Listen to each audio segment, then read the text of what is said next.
This past summer, I took an online government class because I didn't want to take my government credit here at UT. So this class was really, really easy.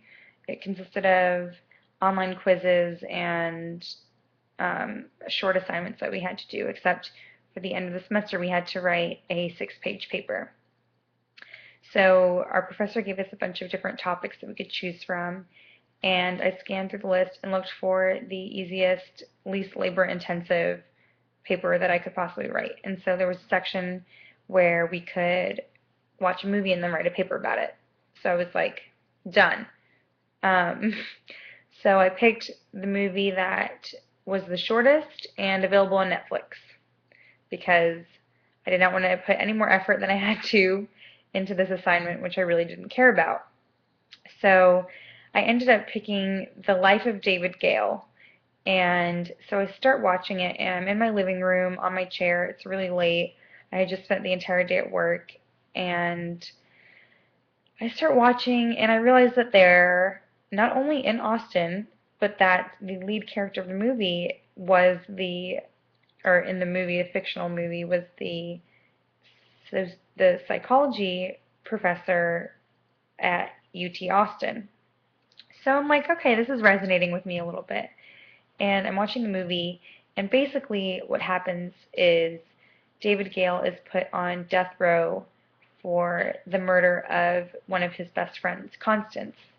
And both David and Constance were really active members in an organization called Death Row, which was an anti-death penalty organization. And throughout a series of flashbacks that David is telling this reporter, basically before he's going to be murdered for the murder of his best friend Constance, um, throughout all of his flashbacks, we find out that he had gone on a televised debate with the governor of Texas. He lost about the death penalty in saying when he couldn't provide an example for why the system was flawed and how innocent people get killed. He couldn't think of an innocent person who had gotten killed on death row. But throughout the movie, we find out clues as to why he's in jail in the first place. There was a rape involved, and his family left him, and all of these things were kind of set up. And in the end, you find out that he's put on death row as kind of throwing it in the government's face that innocent people do die because of the death penalty, and that the system is flawed, and that they can't be 100% sure that someone's guilty and that they're taking their lives. And after this movie, I was completely enthralled in this movie. And basically, Constance planned her own death, and they planned it so that he would be killed and an innocent person would be killed. And the movie blew my mind. And afterwards, I had never really given the death penalty much thought.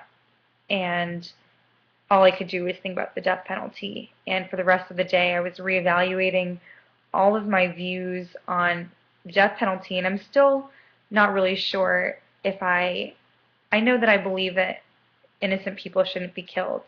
And I think that this movie made it clear to me that innocent people do get killed in the system, and the government makes mistakes, and the government's not perfect. Obviously, I knew that before, but this movie made it really clear, and I was completely not expecting it, and it totally, completely changed my life.